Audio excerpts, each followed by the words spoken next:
এইটুকু বলতে পারি যে দামের দিক থেকে এত লো প্রাইসে কেউ দিতে পারবে না।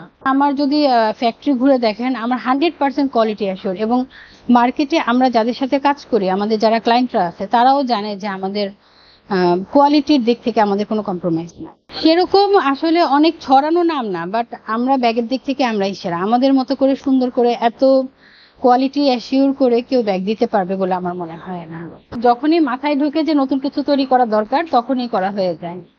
এগুলো ট্রাভেল ব্যাগ, এগুলো হচ্ছে আমাদের মেকআপ অর্গানাইজার, এগুলো হচ্ছে আমাদের যারা দেশের বাহিরে যায়, বিশেষ করে থাইল্যান্ড ট্যুরে যায়, তাদের জন্য যে এই ব্যাগগুলো একদমই ডিফারেন্ট একটা ব্যাগ। এটা সম্পূর্ণ আমাদের, এটা আপনি কারো কাছে এই মডেলটা পাবেন না, কিন্তু সুতার বুনন, কোনো কালার অ্যাড করা না। এখানে তো মনে করেন থার্ড পার্টি নাই, মানে আরেকটা পার্টি হাত ঘুরে না। আমাদের প্রতিটা ব্যাগই আপনি যেরকম চান, জুট নিব না, আমি রেক্সিন চাই, সেটাই আমরা করে দিতে পারবো। আবার যদি বলেন যে না আমি জুটের নিব, সেক্ষেত্রে আমরা জুটেরও করে দিতে পারি। আছে না যে কিছু খাবার যেটা ঝোল থাকে, ওই খাবারটা আমাদের করা যায় না, সেই খাবারটা এখানে রাখা যাবে, এবং এটা আটকানোর পর এটা একদম সোজা থাকবে। এটার ভিতরে এমন জিনিসই রাখা হবে যেন এটা বাইরে থেকে দেখা যায়। আগে অনেকগুলো আমরা ডেলিভারি দিচ্ছি একটা কর্পোরেট হাউসে। ব্যাগের ডিজাইনটা আমার কাছে মানে ভালো লাগে, মনে হয় যেন যে অনেক টাইপের ডিজাইন করা যায়। আমি যখন একসময় জব করতাম, তখন আমার আলমারিতে অনেক ব্যাগ থাকতো, ড্রেসের সাথে ম্যাচিং করে করে ব্যাগ নিতাম। তো জিনিসটা থেকেই আসলে ব্যাগের প্রতি একটা ফ্যাসিনেশন, ওইটা থেকেই আসা।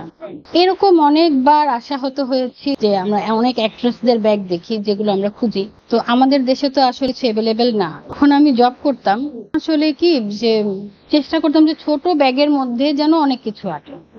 মানে বড় একটা ব্যাগ নিলে রাগ করতো, বলতো যে এত বড় একটা ব্যাগ কেন ইউজ করবে, তোর থেকে তোর ব্যাগ বড়। তখন একটা দুইটা পকেট পাওয়া যেত, অনেকগুলো যে মানে চেম্বার থাকতো না ব্যাগের মধ্যে সাধারণত। তো এই জন্যই আসলে মানে আমি চেষ্টা করি যে আমার ব্যাগগুলোর ভিতরে যেন একটা ছোট চেম্বার থাকে, যেটা দিয়ে রাস্তায় যেন নেমে যেন আমরা খরচটা যেটা ওটা করতে পারি, আবার যেন মোবাইলটাও সেফ থাকে। এইভাবে আর কি আপনি আমাকে যে ডিজাইনটা একবার দেখাবেন, আমি সেটাই তৈরি করে দিতে পারবো। একটা মানুষ যখন কাজ করতে আসে তখন অনেক ধারণা নিয়ে আসে না, সামথিং কিছু ধারণা নিয়ে মার্কেটে আসার পর দেখা যায় যে অনেক প্রতিযোগিতা, আরো বেশি ভ্যারাইটি।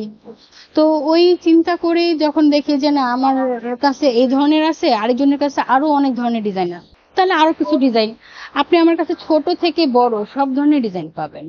এই ব্যাগটা আমরা যখন ফার্স্টে তৈরি করেছিলাম, তখন আসলে অত চিন্তা করে করা হয়নি, মনে হলো যেটা করা যায় ওইভাবে করে ফেলানো। কিন্তু এই ব্যাগটা খুব বেশি মাত্রায় মারছে এবং অনেক চলেছে, এটা আমরা অনেকগুলো তৈরি করেছি। এটা কিন্তু কম্পিটিশনের মার্কেট, সেখানে আমাদের সাথে কম্পিটিটর আসলে তেমন একটা নাই, কারণ আমরা এত লো রেঞ্জে দেই, আমাদের সাথে কেউ পেরে উঠবে।